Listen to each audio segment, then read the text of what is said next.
Alright, so we are reviewing chapter 8, and we're going to do these problems of the test review part at the very back of the textbook. 1, B, and C, just because I didn't feel A was necessary.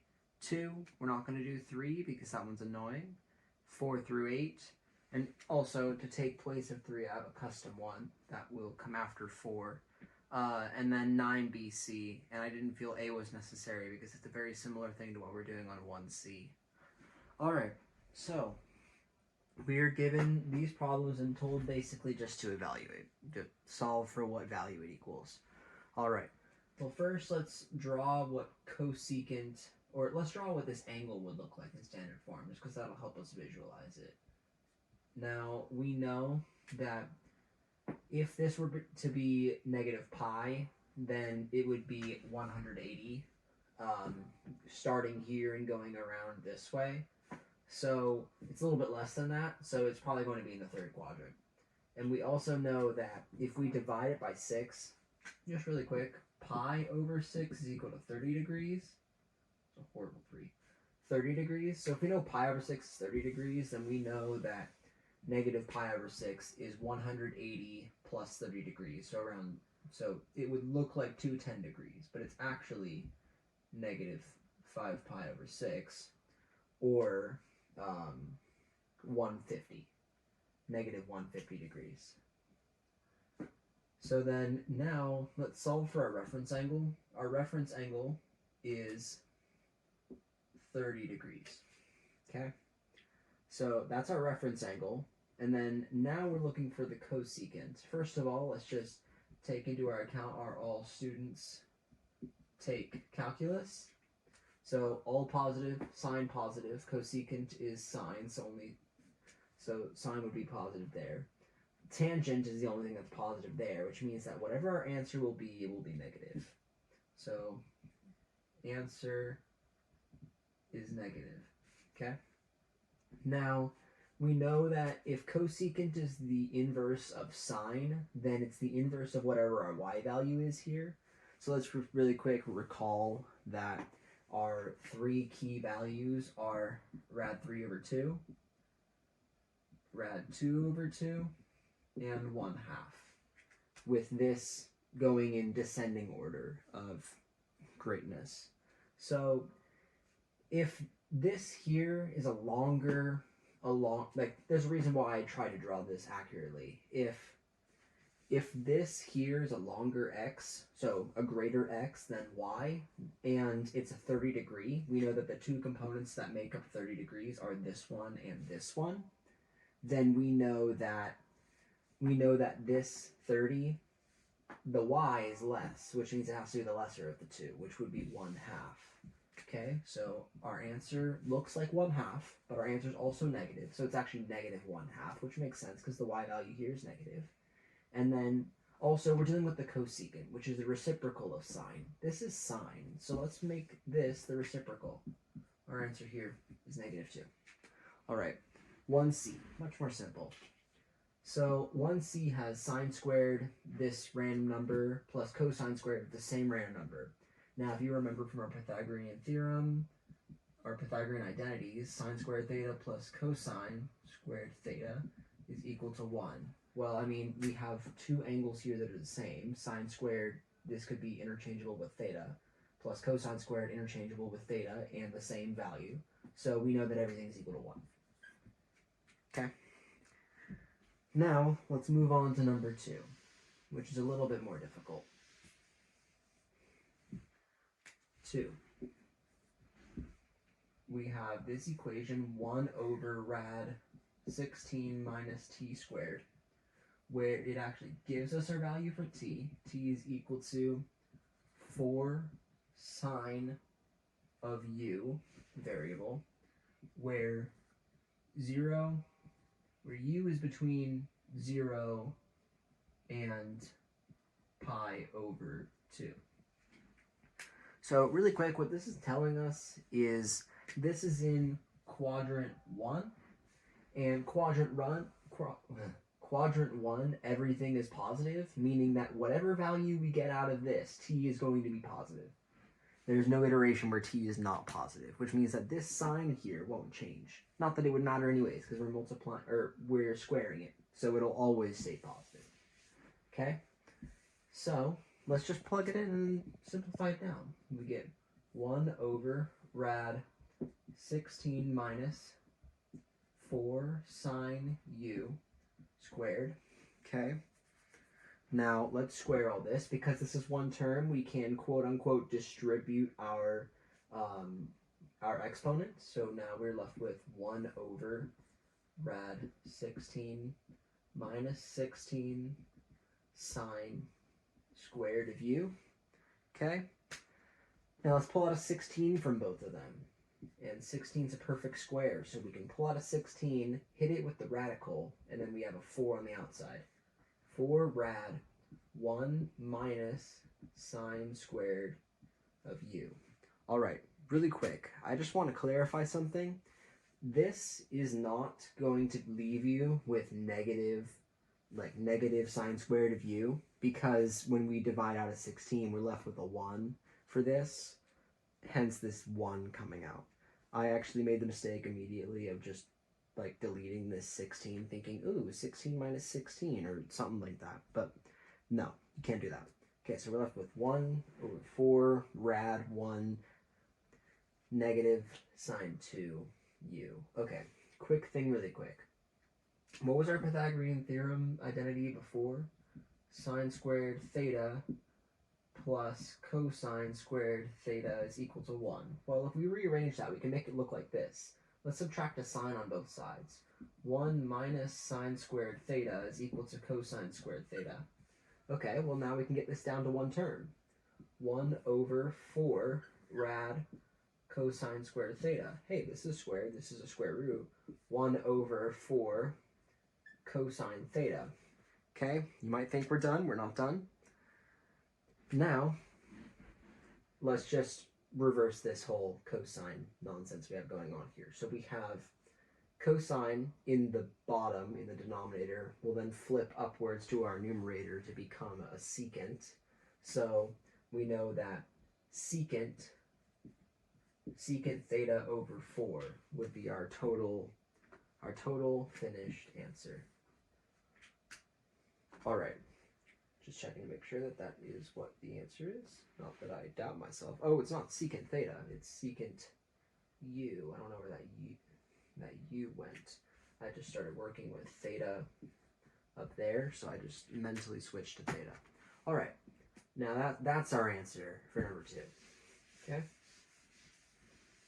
Now we're skipping number 3, because number 3 is annoying and involves like, ooh, you have to do like, I think the number on there was like pi, like 4 pi over, no, it was like 1 over 4 pi. And I'm not going to deal with a shift of 1 over 4 pi on a test. Like, how would you even represent that? So I'm just not even going to bother.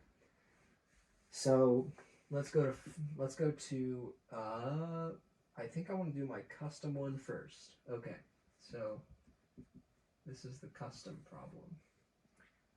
Oh, no, I don't. I want to do number 4 first. Because number 4 talks about simpler stuff. Y is equal to negative sine 3x minus pi over 4. And then it tells you to graph it. Find what I like to call the ATPS. Interval is equal to 1t. Okay, so ATPS is just, it would be our amplitude, period, and phase shift. So let's just, first of all, let's just make this more manageable to work with so that we can figure out these things a lot easier. Y is equal to negative sine. Let's get this x isolated by dividing 3 out of both of these things and reverse distributing a 3. So 3x minus, okay, well we just pulled 3 out of this, so we're dividing this by 3, pi over 12. Okay? So now this is our simplified equation that will get us this a lot quicker. So now let's find our A, our T, and our PS. Okay? So we know that the what figures out our a is this front variable here, whatever's in front of it. So over sine, we actually do have an amplitude, because if you're dealing with cosecant, secant, and tangent and cotangent, you don't actually have an amplitude because there is no repeating up and down motion, which is essential to have an amplitude for. So this one is actually our 1 that's on the end, and then what I like to do is I like to put a negative here because I actually use these things as my basis to graph off of. But this negative is not actually included in our amplitude. Our amplitude is always going to be a positive number, but this negative helps me keep track that I'm actually dealing with a function that's negative. Otherwise, I can forget it. And I'm sure other people have done that too. So the equation for period when referring to sine, cosine, cosecant, and secant is 2 pi over b, where b is equal to whatever coefficient we have here when our x is isolated, where our coefficient of x is 1. So 2 pi over b would be 2 pi over 3. So 2 pi over 3 is our period. Okay, now our phase shift is just whatever's going on here with our x isolated to a coefficient of 1. So this is minus pi over 12, which means it's being pushed to the right. Pi over 12. So pi over 12 in that direction. All right, so now we've got our basis on how to graph, and also we have our answers here. I didn't include that negative because, again, that's just a keeper for my mind on how things will work. All right, so we're going over 1 period length. So we only need to deal with the positive section on this one. Or at least we should only need to. Okay? So, now first of all, our period is 2 pi over 3. So let's make the very end one 2 pi over 3. Okay? Well, we know half of 2 pi over 3 is pi over 3. So whatever half our period is will be at pi over 3. Okay? And then now our phase shift, let's just take this into account to do our scaling right. Our phase shift is pi over 12. So how to split pi over 3 so that we get pi over 12 somewhere, somehow, is by splitting it into 4s. This will just make our graph easier. We can scale things, right? So now we have a pi over 6 here, a 3 pi, no, not 3 pi over 6. This would be pi over 3 plus pi over 6, which actually is pi over 2. But for the sake of doing easy things, let's just call it 3 pi over 6. That'll make our math in our mind a little bit easier. While we're at it, let's just do this one too. This one will also be 2 pi over 6, but we know that we can just simplify those down later. Obviously on a test, we're not going to put 2 pi over 6. We're going to put pi over 3. Okay, but this will just make our work easier to deal with in our mind. Okay, and then now let's make our y values. Well, first of all, we're going to set our y values whatever our amplitude is. Our amplitude's 1. So we're going to have a 1 and a negative 1. Okay? So now let's actually start graphing the thing. So let's just think about what's our parent function going to look like with this. Our parent function is sine, which means we start at the origin and then we move up. So our parent function would look like this. Something like this, where it leads to there at a peak of 1. So let's just think about just that one section, because the rest is literally just a squiggle that repeats over and over again. Also, can I stop erasing things with my hand, please? Thank you. 2 pi over 6. Okay. So if our parent function looks like that, then let's think about how our actual thing is going to go with our phase shift. Well, each individual tick that we have is pi over 12, so now let's just start it here and do the same thing. So this is our new point. Okay, and then we know that it's every 2 ticks that we reach a new maximum or origin. So here we go. We have our new maximum there because that's what that one says there. That's just how periods work. Okay, now we have a new origin, the next 2 ticks, and then the next 2 ticks we have another minimum. Okay, and then for the sake of just making this a little bit nicer to look at, so that it resolves in a nice way. We're going to have a 2 pi over 3, but then a final tick that goes a little past our period. Yes, if we wanted to, we could literally just draw this as our period and then have our y and x done. And that's kind of why I'm doing it, because otherwise you would have to specify it hitting the y-axis. And I don't know exactly where it hits the y-axis. I can figure that out, but I don't want to because it's not asking me to. So let's just not do it. Okay? And now let's keep in mind something really quick. We're dealing with a negative. So we're actually not going to go up. We're going to go down. This is going to stay there because 0 times 0 or 0 times negative 1 is 0. This is going to become negative there. All right? Okay. Now we can graph.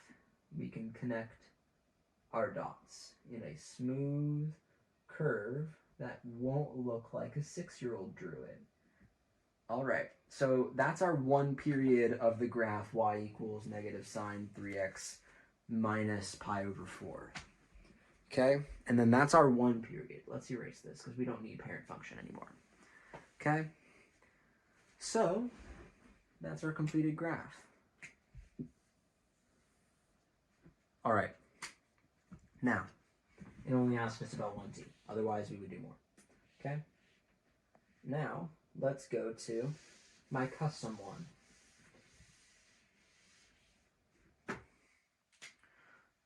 My custom one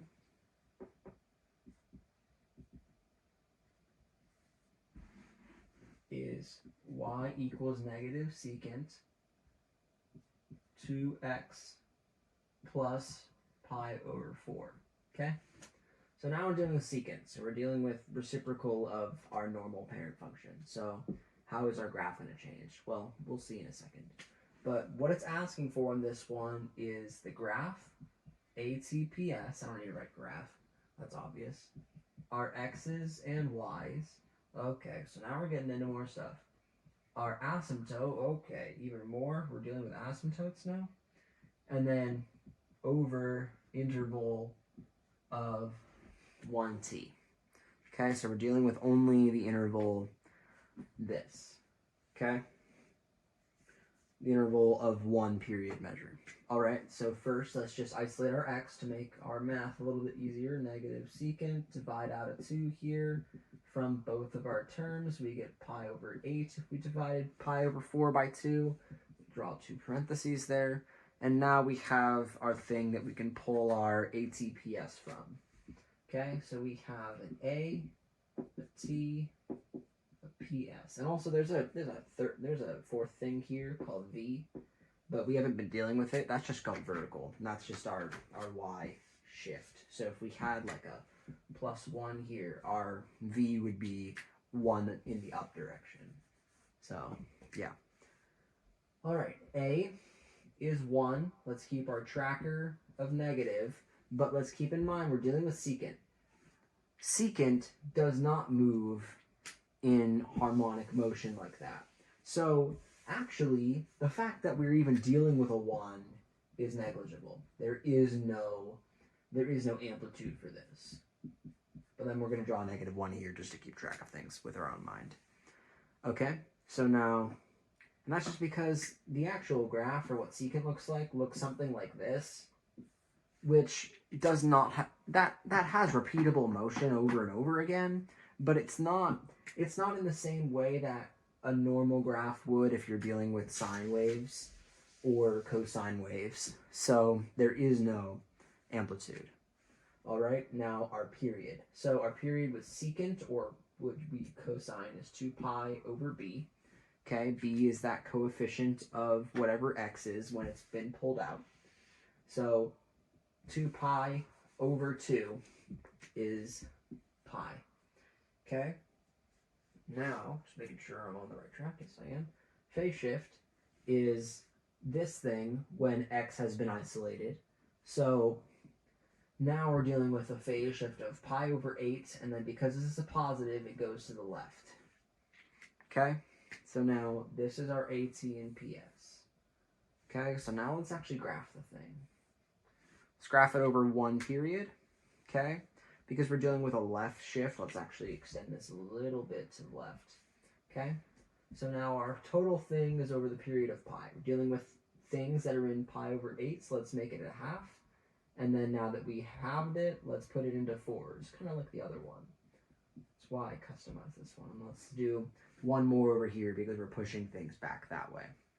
Okay, so now let's split all this into our actual things. We now have a pi over 2. We have a 3 pi over 4. We have a pi over 4. And then we have a negative pi over 4. Okay, but we don't need that. I'm just using that for reference. All right, so now let's hit this with our y-axis stuff. Okay, so let's actually extend the y-axis just a bit more. So now that we're dealing with y-axis stuff, we have our quote-unquote, why am I blanking on the name of it? Amplitude. Our quote-unquote amplitude is 1 with a negative portion. So we're going to mark the important numbers, 1 and negative 1. But, I mean, our amplitude isn't that. That's just the basis that we're going off of. Okay, and then it's also negative 2. So whatever we're doing is going to be flipped over the x-axis. So let's think about our parent function now. We're dealing with secant. So first of all, we're dealing with cosine when we're dealing with secant. So cosine function looks like this. It starts at our 1, and then over a quarter of a period goes down to the origin. Okay? Here I am with erasing things with my hands again, but it's fine on this one because you can still read it. So it goes over the quarter of a period back to the origin. All right? So how does this translate to everything else that we've been doing according to graphs? So if we tried to do this properly, let's first of all talk about our phase shift. Our phase shift goes an eighth to this direction. So now our graph looks more like this. Okay, and then there's also a negative. So our graph looks more like this. And then now we're dealing with secant. We're not dealing with cosine. So that means that every single time we see a 0, there's actually an asymptote there. And every single time there's supposed to be a line that goes like this, it actually goes like this. It kind of flips over on itself. And that's the same gist you would get for cosecant as well. So every time you see a 0 in your cosine function, it actually becomes an asymptote. Every single time you see a maximum or minimum, that is actually the point that would be the vertex of a parabola. And you'll see what I mean by that in just a second. So now that we've got this function working, we know that this is a point on our graph.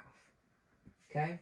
And then we know that because this is 0 here, it becomes an asymptote that we cannot cross. Okay? Now, let's just continue our parent function graph. A quarter of the way, we now get that line. Okay? And that leads us to this point here. And just because it flipping over itself becomes that.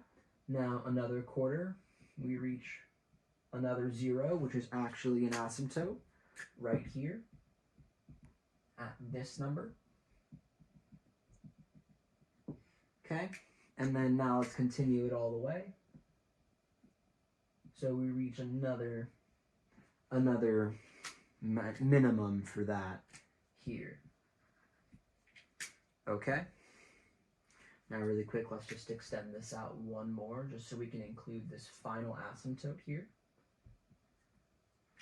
Okay, and then now another quarter of a period, and we are back to the 0, which means we have an asymptote. Yeah, it's only asking me to go over 1t, but just for the sake of doing it so that we can get full data, I'm not going to just go over 1t. Let's extend this one a little bit further too, so that we can get a full, I'm sure you can figure out how this just goes. So we can get a full showing of what it actually looks like. So actually we have over 1.5 periods, but that's not the point. Okay, so now that our parent function is down, we have our main points. If we know that this flips over like this, we know that this flips over like this. This is our graph for the secant. It flips over in this manner.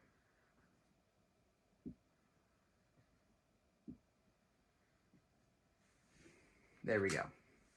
Okay, so now this blue line can get erased because we don't need it anymore. And this is now our graph for secant.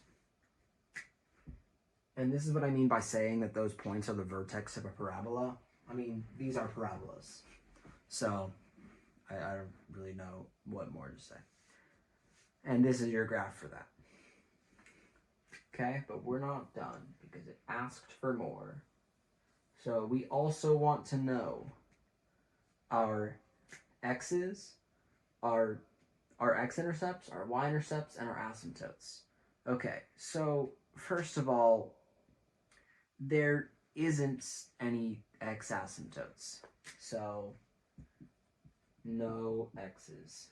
Okay? And then now let's do our asymptotes just because they're blaringly obvious in front of our face. So we have an asymptote at pi over 8. Pi over 8. And it happens, so first of all, the space between them is pi over 8 becomes pi over 2. So every pi over 2 starting at pi over 8. Every pi over 2, both positive and negative. Starting at pi over 8. And then that's our asymptotes. I like to do these rules that describe where things are that repeat, as opposed to doing just saying, oh, there's one at negative 3 pi over 8, negative or positive pi over 8, 5 pi over 8, 9 pi over 8. There's no need to do that because this is way more descriptive and covers more than just our one period. Okay, and then now let's think about our y's. And there is some. Okay, let's just rewrite this. X, none. Y, let's see. Okay, so really quickly, a defining characteristic of what a y-intercept is that our x is equal to 0. So that means that this entire thing, if we put this down so that we're trying to figure out a y where our x is equal to 0, we have y is equal to negative secant of 2 times 0, so 0, pi over 4. Okay? Pi over 4 is rad 2 over 2. So that means, or no, pi over 4 is 45 degrees, and cosine at pi over 4 is equal to rad 2 over 2. So secant would be 1 over rad 2 over 2, because that's the reciprocal of cosine of pi over 4. And then first of all, this is all negative. Okay, so now let's just solve. So negative 1 times this reciprocal, 2 over rad 2. So y is equal to negative 2 rad 2. Okay, can't have a negative, or can't have a denominator. So when we rationalize this, we can't have a radical in the denominator. So when we rationalize this, this becomes a 2. This 2 divides out, and then we get a negative 1 times a negative 2, or negative 1 times rad 2. I'm not going to erase that. I don't know why I wanted to erase that. Is y is equal to negative rad 2. So that's an algebraic way instead of just being like, I don't know. And that actually makes sense too, because negative rad 2 is something like negative 1.414 and just goes on decimals. And this is a bit more than 1, so that makes sense. Not that you would want to trust a graph that somebody drew, but it makes a point. Oh, why did I write the full thing? We have an exact answer here. Negative rad 2. Okay, so now this encompasses everything. All right, our next problem is number 5, which states y is equal to 3 times tangent pi times x over 4. Okay, complicated. And then it wants us to graph it over that interval. Okay, so first let's do our AT, PS, and V. But in order to do that, we need to isolate x. So let's isolate x. Y is equal to 3 tangent pi over 4 times x. Okay, cool. That was really simple. Didn't need to do anything else. Okay? A, T, P, S. Okay? So our amplitude now is whatever is attached onto the front. So our amplitude is actually nothing because there's no amplitude to tangent because the tangent parent function looks like this. And that doesn't have harmonic motion. So there isn't an amplitude. But just for the sake of keeping track of things, it actually looks like 3. So now our period of tangent differs from our period of cosine and sine. So our period of tangent is pi over b, not 2 pi over b. Because, I mean, tangent of, like, if you look at the tangent around a unit circle, first of all, cosine and sine are just x and y values, which can only repeat themselves as soon as you go all the way around the circle. But tangent is our y value over our x value, which can repeat itself. Whatever you see here is also present on this side if you divide them by that, because this is a negative divided by a negative, and this is a positive divided by a positive. So, I mean, you can see that if you look at 45 degrees, because 45 degrees, they're both the same y and x values, which means this is 1, and then this is negative rad 2 over 2 divided by negative rad 2 over 2, which is also 1. And then this would become a negative 1, this would become a negative 1. As you can see, it repeats every 180 degrees. So that's why our period divides by b only over pi as opposed to 2 pi. So now that our period works like this, our b value here is pi over 4. So we're actually doing pi over 4, which if you simplify this out, it's pi times 4 over pi. The 2 pi's cancel out, and then we're left with a period of 4, because, I mean, pi times 4 over pi is equal to 4. Okay?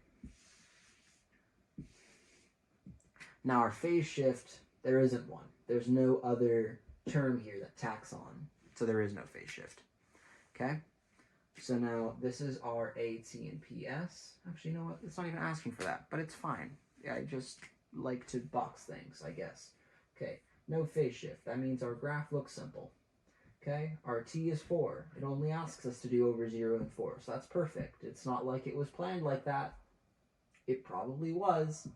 2, and then we have a 3, and we have a 1. I'm just going to split it into that, because that's how that, I just want to. Also, because I know how this is going to go. Okay, so we have a 3, we have a negative 3. And I'm choosing 3's here because our quote-unquote, I just forgot the word again, the exact same thing I did before, amplitude is 3. It's not actually 3, there's none. There's no amplitude here. But that's just how that works. So it doesn't even really matter for amplitude of this one, just because it looks like this. All that would do would mean it looks like this now, where it's stretched out over the same amount of distance. So it wouldn't really matter like it matters on the other thing, because that's just not how it works. So, and then just as a quick note really quick, so if I'm going to show you what the cotangent one would look like after I do the tangent one here. Not that we would even need these numbers. These numbers are just not needed. Okay, so let's solve for all of this now. So if we think about how it's going to work, every 45 degrees, no. So if we think about how this is going to work on the normal unit circle with this, we have an undefined at these two places. And we have a 0 at these two places. We have an undefined a quarter of the way. Nope, a quarter. An undefined 0 of the way. We have an undefined a 1 of the way. 3 pi over 4, not undefined. You can see how I'm drawing this. So half of the way and the total way, we have zeros. And undefineds at 3 pi over 4 and 1 over 4 at these quarter measures. So, but we're only dealing with one period's worth. So we only need this section here. Okay? So this sounds confusing, but this is going to make sense in 2 seconds. So if we're dealing with an undefined halfway through, because this is now halfway through the period, this is the total period, this is 0 of the period. So we don't need this section now. So if that's how that works over the period measures of pi, or the period measures of tangent, we know that we have a 0 at the start, under all circumstances, 0 at the start, an undefined halfway through, and then we have another 0 at the end. Okay? And then now, if our parent function of tangent, which is just kind of something you would like to remember, looks like this, where this is the line that runs through 0, pretend that that's actually, okay, where this is the line that runs through 0, this will actually look like this, where this extends up towards that positive infinity, and this goes down towards this negative infinity. Okay? And then that's our graph for tangent.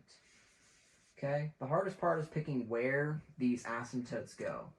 And remembering this period thing, where this is the period of that, and we know that this is an undefined halfway through the period, and then these are zeros one way through the period and no way through the period. These are zeros, and these are undefineds here for tangent. Then we can solve this really easily, because we know this period, it's 4. So that means there's a 0 there at the start and finish. And then we know halfway through the period, which 4 divided by 2 to get half is 2. We know that that's an undefined, which means that we have an asymptote there. And then quick note, if cotangent is equal to 1 over tangent, yes, I don't really see the need of putting theta. If cotangent is equal to 1 over tangent, and our tangent equals 0 at certain points, then literally all of this flips. It literally just gets translated half a period.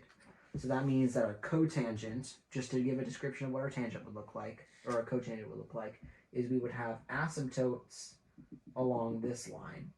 And then we would have a 0 here, we'd have another asymptote here, where this extends like this over the same amount of distance. Although, of course, this would actually be on the graph, but I don't want to ruin the graph by drawing that.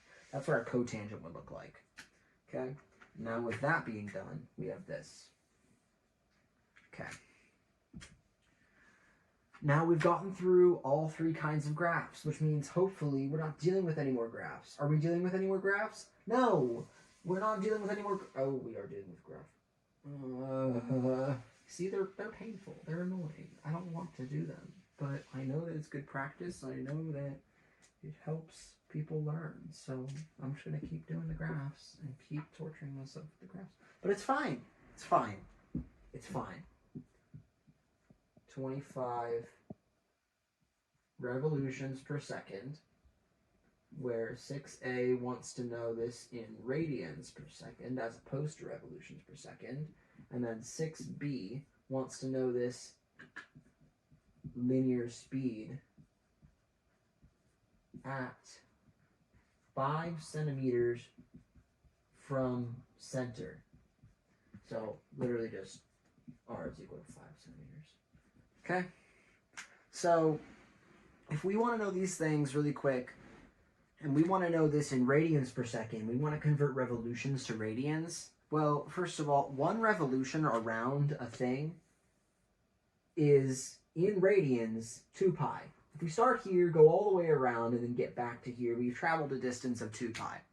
So that means if this thing travels 25 revolutions, so 25 distances worth 2 pi in a second, then that means it travels 25 times 2 pi. So it means it travels 50 pi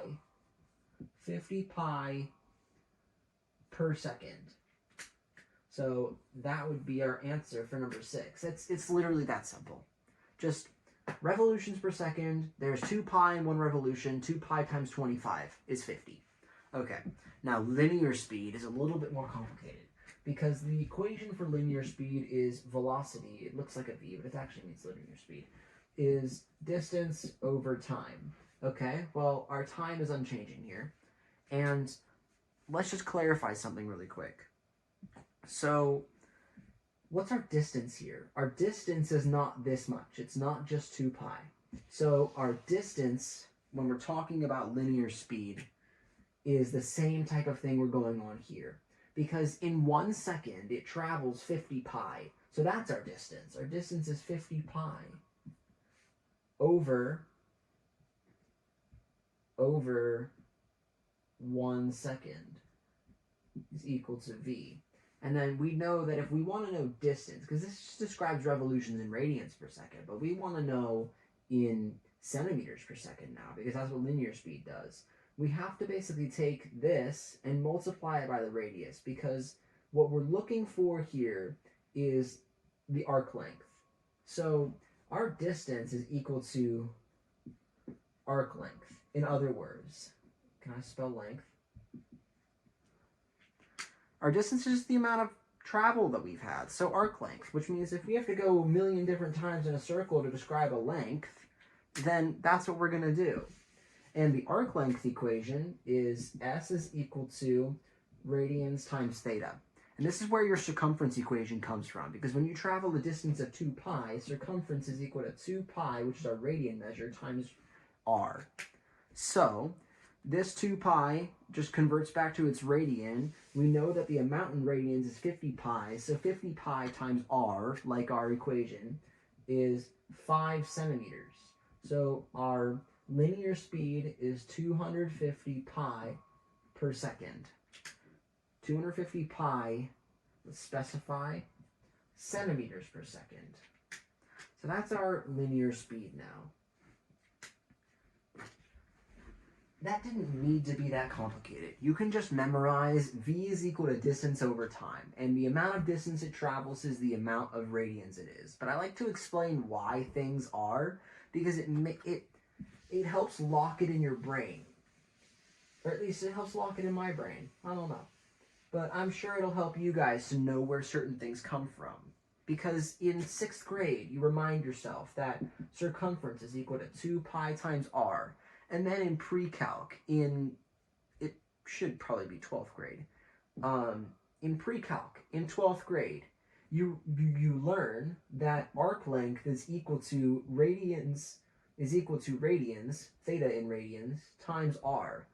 Well, I mean, circumference is just one revolution around a circle. One revolution around a circle is 2 pi. So if one revolution around a circle is 2 pi in radians, we know that S is equal to 2 pi r if you want to know the distance around the circle once. And that's what circumference is, the distance around the circle once. So you just plug in this 2 pi r into your theta, and then you get the circumference equation. It just works like that. Okay. Now, we just got done with 6, so let's do 7. Oh god, I spent a while trying to get this one right.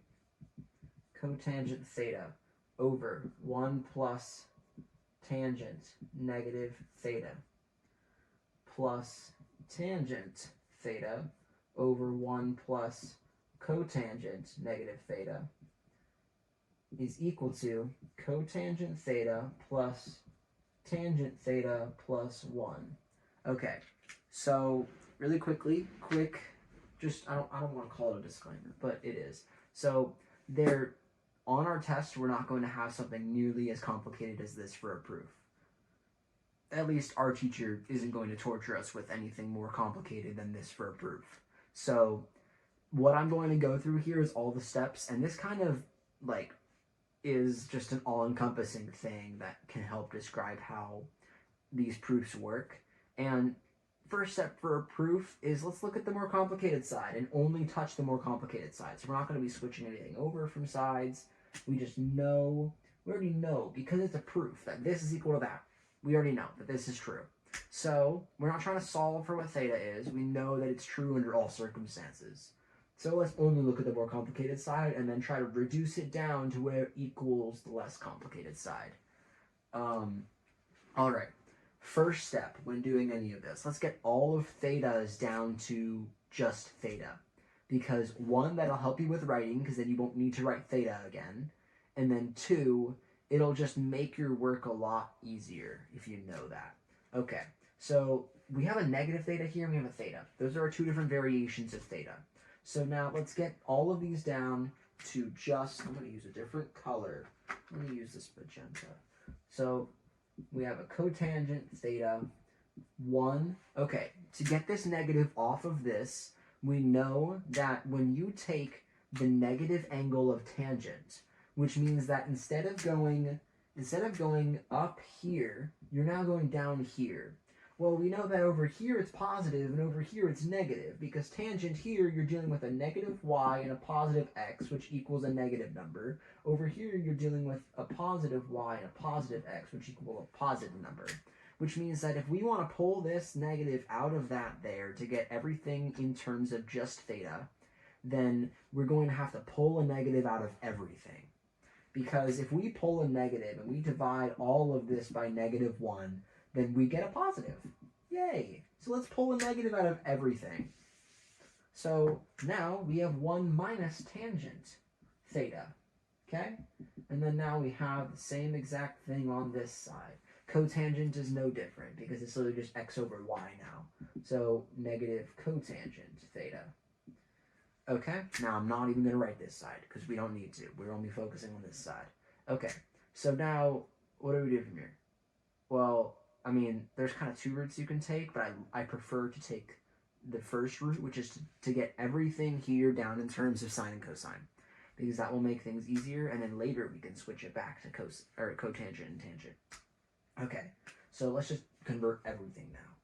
Cosine, and I'm not going to write theta because everything's in terms of theta now. Cosine over sine over 1 minus sine over cosine, which really quickly I'm going to immediately change this so that we can get this all down to one term into cosine over cosine. Okay, so now we can start subtracting stuff as well. Plus sine over cosine, this is just a mirrored version of this, over sine minus cosine over sine. Okay? And now we're left with cosine over sine times, so cosine minus sine is cosine minus sine over cosine, plus we have a sine on the top, cosine on the bottom, times, I'm kind of doing two steps at once here because I'm combining the fraction and flipping it over so that we can, instead of divide, we can multiply two fractions. Okay? So we have a sine minus a cosine on the top, or on the bottom, because it flips, sine minus cosine, and then we have a sine on the top. That is a horrible line. Sine minus cosine. Okay, so now we have all of this sorted out. So now let's just multiply everything together. We have cosine squared plus, nope, not plus yet, times sine cosine minus sine, okay, plus sine squared over cosine minus, or cosine times sine minus cosine. Okay, now really quickly, these two things can become one another. These two things can be rearranged to look like one another, and I'm going to do that right now so that they become equal and then our math becomes easier. So we have cosine squared over sine. This is the one I'm not going to change, cosine over sine, just because it's the first one in the sequence, plus sine squared over cosine. And now sine minus cosine can look like cosine minus sine when we, one, divide out a negative and then rearrange it. So dividing out a negative will then convert this so that we have a positive here and a negative here, and then we get a negative here. So, which is, if that's just the same thing as that. So let me just erase these really quick so you don't get confused. Sine minus cosine. So let's pull a negative out of everything of this. So let's convert this sine to a negative. Now, so now this will look exactly like this, cosine minus sine. Okay? Now, let's get a common denominator done, because now we have two common term. We have a common term already, so we don't need to multiply by more than that common term. So now we have this side being multiplied by the thing it lacks a sine, so it multiplies by a sine on both sides, and it has to be sine over sine. This one has to be cosine over cosine because that's the thing it lacks, and we can't multiply it by anything other than something over itself because that would violate the laws of equations. It has to equal 1. Okay, so now we're left with, I'm going to bring this all up here. I'm going to bring this all up here. We have a cosine. We have a cosine to the third minus sine to the third. I'm going to immediately change it all to one fraction because I can. So now that we've common denominated it, we can just subtract. Cosine minus sine becomes sine times cosine minus sine. Now, on the off chance that this all simplifies down and these things become like, it just crosses out, I'm not going to distribute sine cosine to the cosine minus sine. I could, but I don't want to because it'll just make work more difficult later. Okay, now this is the hardest part of this, is recognizing what we do from this point. So you may be thinking of trying to use that one equation, the Pythagorean equation that says, oh, like sine plus cosine equals 1, to simplify things down, especially because you see a 1 there.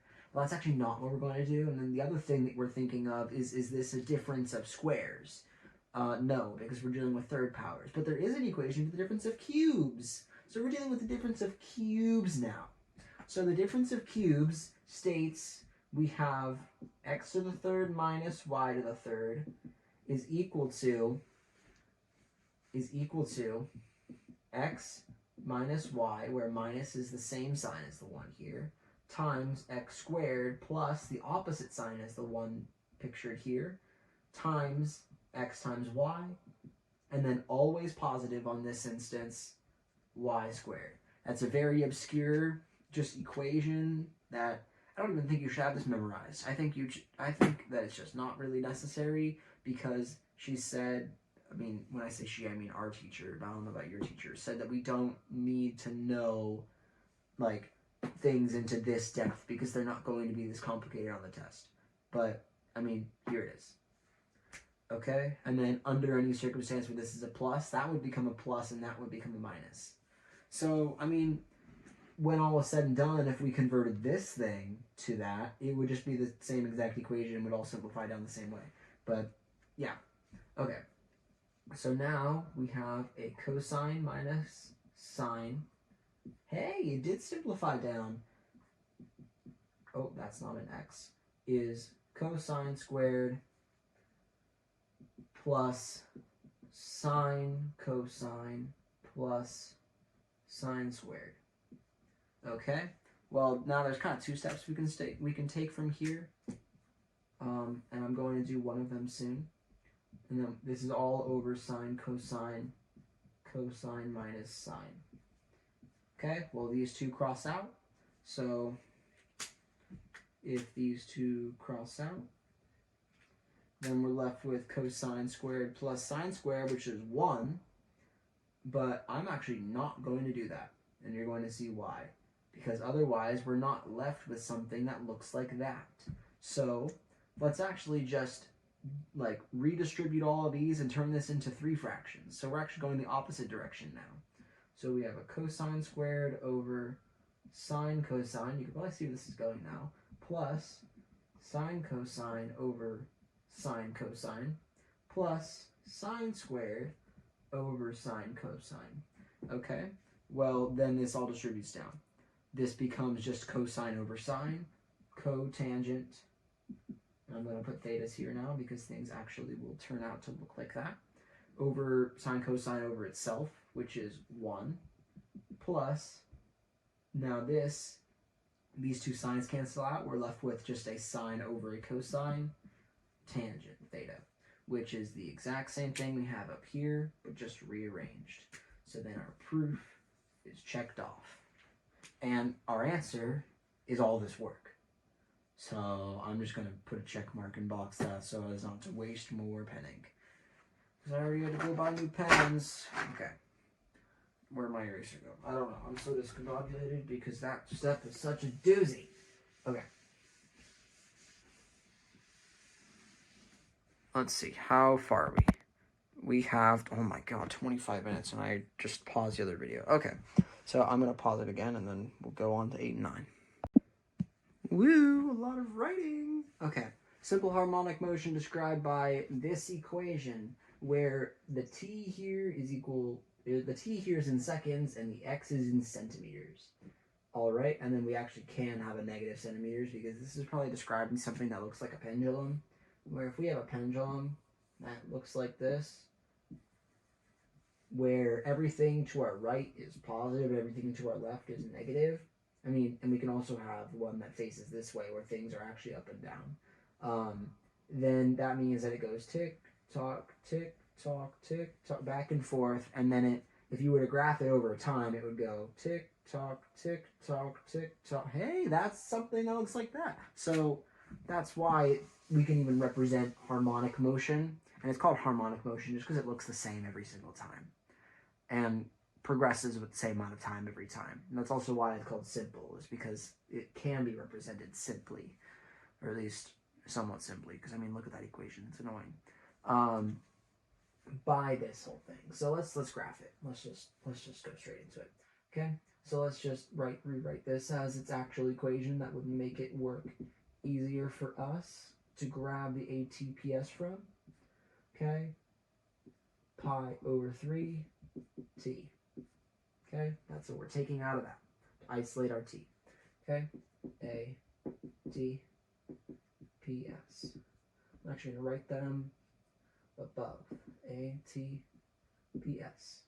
Because this one is over there. Okay. So, I don't have much space. Okay. So now we're dealing with cosine. We actually do have an amplitude now. And I didn't forget the word. So, our amplitude now is 10, because that's just what's tacked on. Amplitude is measured in hertz. So it would be 10 hertz. No, amplitude is not measured in hertz. Amplitude is measured in the amount of distance, and distance is described in centimeters now. So it's centimeters. Okay. Now, what we've got going is we've got our period now. Our period is, I mean, that has to be in seconds, because we already said our time was seconds. So our period of cosine is 2 pi over b, where b is our coefficient of whatever's tacked on to t when it's isolated. So it would be 2 pi over 3, which is equal to 2 pi times 3 over pi. So the pi's cancel out. We multiply 2 by 3, so our period is 6 seconds. And now we don't have a phase shift, which is cool. Okay? So now let's graph how this looks. And let's just go over one period. So one period starts here. It's going to go at 6 seconds, and then we're going to have a split at 3 seconds, because that's when I decided the split would be. And then we're going to also have it split into fourths, because the entirety of how cosine works goes in 2 fourths. Okay, so we have a 6, we have a 3, and we have a 4.5, and we have a 1.5. Yes, it has to be that confusing, because I don't want to split it up into even measures, because then it'll make our work look sloppier. Okay. And then now our amplitudes decide what our x or our y-axis looks like. So now we have a 10 and a negative 10. Okay, so now we don't have a phase shift, and we also don't have it negative. So because it's not negative and there's no phase shift, this will look exactly like a parent function, but with these edited values. So our parent function, in other words, our new function, cosine starts at 10. This is turning black. Great. Now I have multicolored pens. Okay, so starts at 10, and then over a quarter of the amount of time, it turns, how did I draw this out? Yeah, over a quarter of the amount of time, it turns to origin. Another quarter, or half, it becomes the other opposite. Origin again, and then finish. Okay, that would be the period. Okay, So now, really quickly, I'm going to redraw that because that looked dumb. Okay, now it looks like a cross. Great.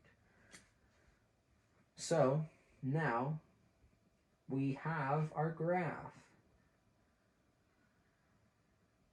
Let's try to make it not look like a 4-year-old drew it. Great, it kind of does, but it's no problem because we got our graph. This is our graph over one period now. Okay, so that was rather simple because it didn't have any stupid phase shifts and negatives and flips and bips and bobs. Okay, so now we have to create our rules. When is x at the origin and farthest from the origin? Well, we could just say 1.5 and 4.5, but I'm not going to make it that simple. So let's decide first origin. Okay, origin happens every 3 seconds. So 0 is what our origin is.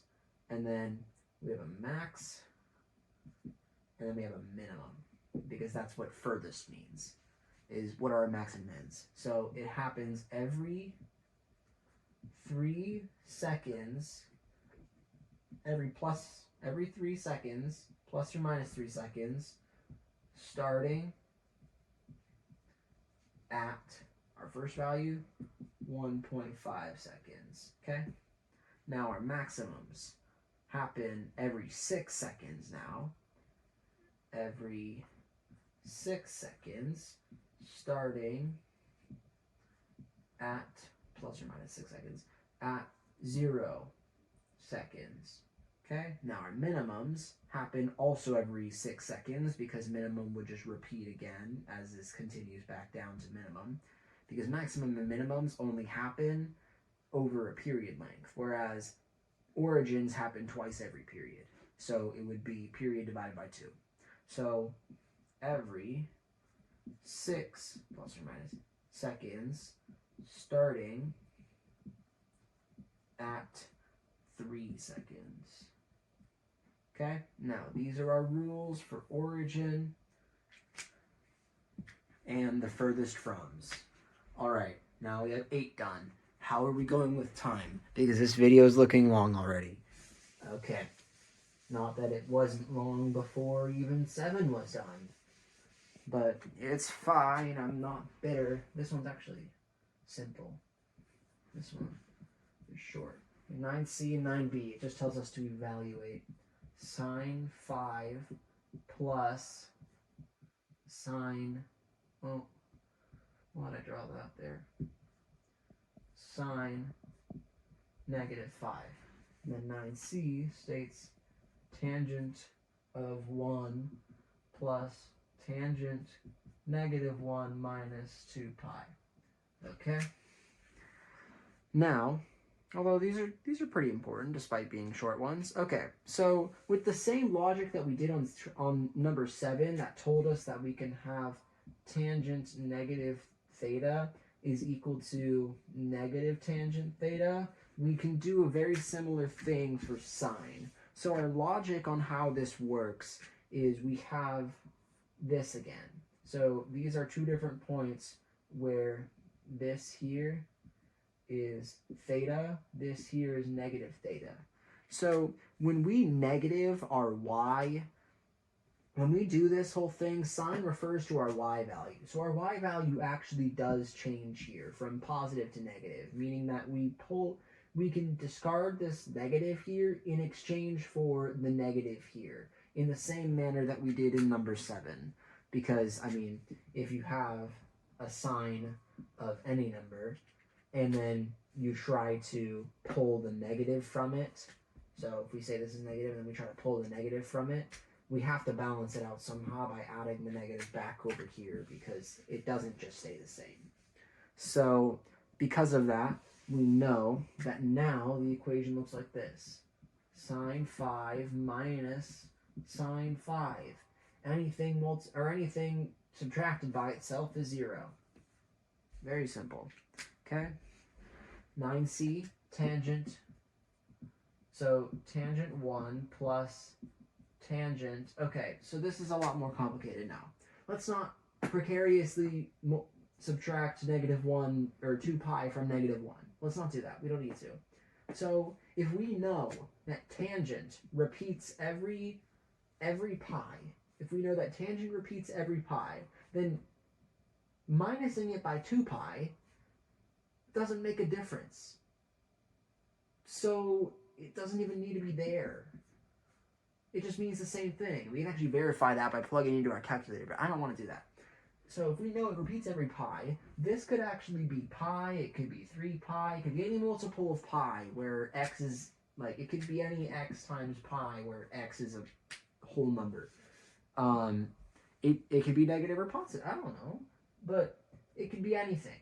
And as long as it stays on that trail, if it happens every period of tangent, it will equal this. So, with the same logic that we used for sine over here, we know that this negative will be pulled out and we're left with a tangent of 1 minus a tangent of 1, and then this whole thing is equal to 0. Really quickly, I just want to clarify that cosine does not follow that same rule of pulling out the negative. Cosine of negative theta, if we look at cosine of negative theta, where theta, negative theta, cosine is in regards to our x value. Our x value actually stays the same the whole time, which means that whether or not your negative is there doesn't matter. So that means if we have a positive cosine with a negative theta, we're still left with a positive cosine with a positive theta, because they're the same thing. It doesn't matter which one's there. So that actually makes it even easier for us in some circumstances. That also can help you explain why tangent of theta, tangent of negative theta is negative, because if we can prove that, sine of negative theta over cosine of negative theta, our negative on the cosine disappears, our sine goes out to the negative here, we simplify this back down, we're left with tangent theta, negative. Okay, so that actually makes sense. And now, with that being said, we have one more thing to cover with this whole 2 pi and just throwing it out the window, is how sine and cosine work. Because sine and cosine repeat every 2 pi. So if sine and cosine repeat every 2 pi, we can only throw it out when it's by a multiple of 2 pi, where 2 pi x, where x is equal to a whole number. We can only repeat it by that, as opposed to tangent, which can repeat every only pi. So tangent's special in that way, where it can be, where you can throw out this if there's a lot less numbers. There's actually half less numbers. So that means that cosine of 1 minus 2 pi is equal to cosine 1. Although cosine 1 minus pi is its own thing and you can't just take it out. So, although I'm sure there's some obscure rule for how that would work just because it's half of the period, but it's really all just dependent on the period of either tangent, sine, or cosine. So tangent, period of tangent is equal to pi, so it can be taken out every time you multiply something by pi. T of sine and cosine is equal to 2 pi, so it can only be taken out when you have something by 2 pi. So because 2 pi actually qualifies for both sine, or for all three sine, cosine, and tangent, this can actually work properly. And it's just explaining how that works that I like it better. Of course, if you were just looking for a minor detail and you just wanted to know how I got some things a certain way, then you just came here for the answer. That's perfectly fine too, just to check your work and see somebody else do it so you can try to wire your brain to work like somebody else. That works too. But I don't like teaching like that, where it's just, can you mimic your teacher's work? I like trying to get people to see how the answer is gotten and see all the nuances of why certain mathematical formulas are this way. If you just look at a piece of paper and you see, I don't know, sine negative theta is equal to negative sine theta, and then you also see cosine negative theta is equal to cosine theta, and you see tangent negative theta is equal to negative tangent theta, and then somebody tells you, this is fact, you can use this. It's like, why is it fact? I want to know via math why it's fact. So if I can figure out via math why it's fact, then I can use it on tests because I know how it works. If I know how it works, I don't have to memorize obscure formulas. I can just use knowledge. If I know that negative if I know that sine is the y value, and when you take a negative to a positive, it flips over, and then you have to pull out a negative via the whole bow and arrow nonsense. If I know that that's the whole thing that I have to do, then I can do it on a test without memorizing this table. Whereas if I don't know that, I have to memorize this table, and then I just stress myself out every night. Like, do I remember all the equations and stuff? No, I don't remember all the equations and stuff. So screw me, I guess. I'll memorize all the Pythagorean theorem ones with the trigonometric functions, just because I don't need to, because I can just do it out in math. If I can just do it out, like, I can just, like, brain it out. Like, if I'm given a calculator on a test and I'm like, oh wait, is that a Pythagorean triple that I can use? I can just do it on a calculator. But if I don't need to, then I don't need to. So yeah, I'm probably gonna have a section of this that's just like, oh, I'm labeling where all of them are, and then at the bottom it's just incessant rambling. Yeah, I'm probably gonna do that. But I mean, I'm not trying to teach to memorize. I'm trying to shift away from teach to memorize and go towards teach to understand, teach to problem solve. Because if you can figure out that you can get things via math that are formulas in the same exact way that we did the arc length is r times theta, and because of that, circumference is 2 pi r, and that's where that equation comes from, then we know that every equation that was ever gotten was a derivative of another equation, somehow, some way, some form. And every equation that we get that becomes the root, like this whole arc length one, we know because if we take a radian of 1, we can get the whole thing where our radius times 1 is equal to our arc length, and that's why a radian of 1 is this abstract number that has something to do with it's just it all makes sense when you do it via math. When you just try to memorize things, it doesn't make sense. So you have no idea what you're doing. You're just kind of regurgitating, and that's not a good quality to have. It's so much better to just understand it than it is to regurgitate it and not know what you're even saying. Alright, thanks for coming to my TED Talk. Holy crap. 17 more minutes? Great. Lovely. Alright, hope I helped you with something, and I sure helped myself there.